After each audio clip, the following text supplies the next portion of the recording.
If you're trading without this, then stop, because you're not trading, you're just guessing.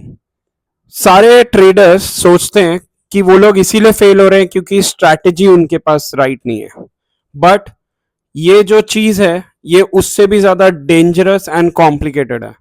And ये क्या चीज है, वो एक इंडिकेटर नहीं है, स्ट्रैटेजी नहीं है, रिस्क मैनेजमेंट प्लान नहीं है, और वो है प्रोसेस. सो सबसे पहला पॉइंट है, जब आपके पास प्रोसेस नहीं होता है आपको रैंडम रिजल्ट्स मिलते हैं. एंड अगर आपको ये बिलीव नहीं होता है तो आप एक एक्सेल शीट लो अपने सामने एंड डेली अपने ट्रेड्स को एंटर करो वहां पर. एंड जब आप एक प्रोसेस ड्रिवन ट्रेड्स लोगे तो आपके जो टारगेट्स होंगे, एसएल्स होंगे, ओवरऑल जो रिस्क मैनेजमेंट होगा वो सेम दिखेगा. बट जब आपके पास एक प्रोसेस नहीं होगा तब आपको वो सारे ट्रेड्स ऑड एंड इवन दिखेंगे. शायद किसी में ज्यादा प्रॉफिट होगा तो शायद किसी में कम. एंड यही होता है जब एक इंसान प्रोसेस फॉलो नहीं करता है ट्रेडिंग में. पॉइंट नंबर 2 है नो प्रोसेस नो डेटा. इसका मतलब क्या होता है, जब एक इंसान ट्रेडिंग जर्नी में आता है वो जर्नलिंग को बहुत कम प्रायोरिटी देता है. एंड ये इसीलिए होता है क्योंकि वो इंसान कभी भी ये सोचता है कि मैं जर्नलिंग करूं ही क्यों वो एक ऐसा ट्रेड ले जो कि उसको लिखने की जरूरत पड़े.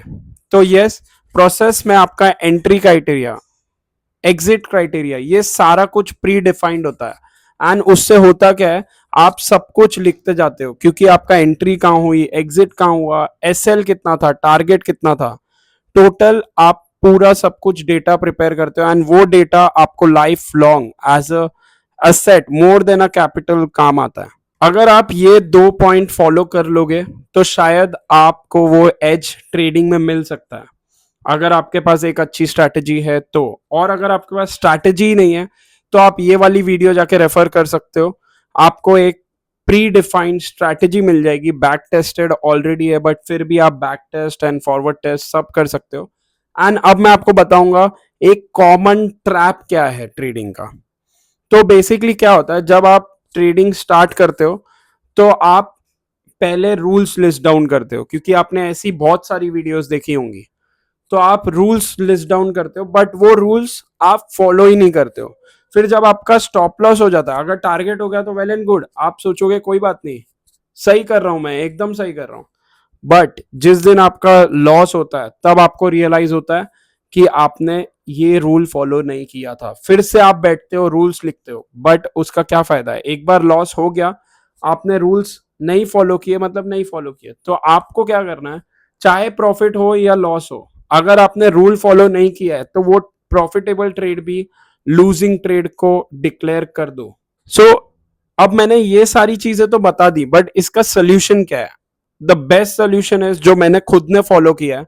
जब भी मैं ट्रेड में एंटर करता हूं मैं अपने से वाई एनालिसिस करता हूं. वाई एनालिसिस होती क्या है कि मैं ये ट्रेड में एंटर क्यों करने वाला हूं, ये ट्रेड से एग्जिट क्यों करने वाला हूं, इसका स्टॉप लॉस इतना ही क्यों है एंड इसका टारगेट इतना ही क्यों है. ये वाई एनालिसिस आपको बहुत ज्यादा हेल्प करेगा रियल टाइम में. एंड अगर आप ये सोच रहे हो कि ट्रेड आएगा तब आप ये कैसे करोगे, तो नहीं, ट्रेड आपको इनफ टाइम देगा, आपको पेशेंट रहना है एंड कुछ भी फोमो में आके नहीं करना है. एंड ट्रस्ट मी गाइस, ये पूरा प्रोसेस बहुत ज्यादा बोरिंग लग रहा होगा, राइट?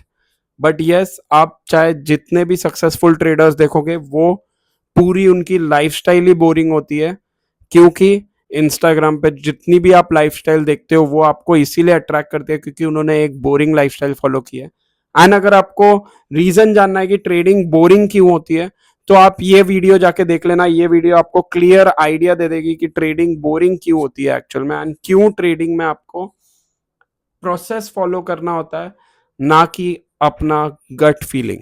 सो गाइस, अगर आप मेरे साथ यहां तक वीडियो में जुड़े हो तो please trade with clarity and trade with structured, because if you want to get successful in trading, process follow करना बहुत ज्यादा जरूरी है. तो मिलते हैं नेक्स्ट वीडियो में. Till then take care, bye bye, see you.